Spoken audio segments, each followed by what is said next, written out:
राधे राधे दोस्तों, आज हम बनाने जा रहे हैं करेले की भुजिया सब्जी। पहले हम करेले को अच्छे से छील लेंगे। सारे करेले को अच्छे से छीलने के बाद हमारे तरीके से अगर करेले बनाएंगे तो कड़वा बिल्कुल नहीं बनेगा, ये बच्चे भी खाएंगे। सारे करेले को हम छील लेंगे। छीलने के बाद सारे करेले को अच्छे तरीके से काट लेंगे। हमने सारे करेले को यहाँ इस तरह से काट लिया। तो करेले को काटने के बाद हम इसमें डालेंगे नमक। इसका कड़वापन हटाने के लिए नमक डाल के अगर आप 10 मिनट के लिए रख देंगे तो इसका कड़वापन हट जाता है। बिल्कुल करेला कड़वा फिर नहीं बनता है, बाद में एकदम कड़वा लगता ही नहीं।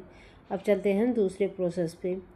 इधर हमने सारी प्याज और लहसुन को छील के पहले से ही रख लिया था। अब हम इसे अच्छे से बारीक बारीक काट लेंगे। सारे प्याज और लहसुन को अच्छे से बारीक बारीक करके हमने काट लिया है।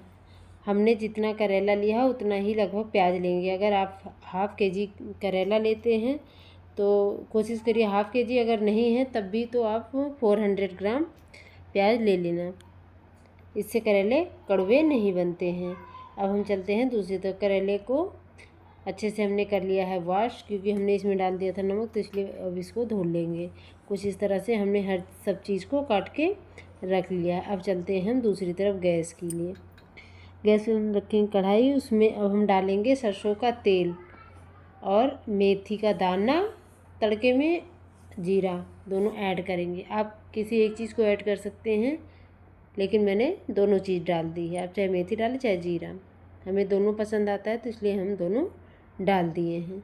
जब हमारा मेथी और जीरा अच्छे से गोल्डन ब्राउन कलर का हो जाएगा तब इसमें हम डालेंगे लहसुन।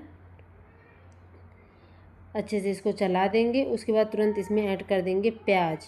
इसको हमें भूनना नहीं है, एक ही साथ ऐड कर देना है लहसुन प्याज, और फिर इसी में हमें करेले को भी ऐड कर देना है अच्छे से। अब हम इसको ऐड कर दें। अब कर देंगे मिक्स अच्छे से। करेले को अच्छे से मिक्स करके अब इसे हम ढक देंगे थोड़ी देर के लिए। 5 मिनट के लिए गैस सिम करके इसको ढक देंगे हम। हमने इसको ढक दिया है। अब इसको 5 मिनट बाद ओपन करेंगे हम। ओपन करने के बाद कुछ इस तरह से हमारा करेला हो जाएगा। अब इसमें हम डालेंगे नमक। टेस्ट के अकॉर्डिंग आप नमक डालना, क्योंकि करेले गलने के बाद कम हो जाते हैं। इसमें डालेंगे 1 पिंच हल्दी, थोड़ी सी एकदम। अब इसको कर देंगे मिक्स अच्छे से कर दिया हमने करेले को मिक्स। गैस को सिम ही रखें, क्योंकि करेले धीमी आंच पे ही अच्छे बनते हैं।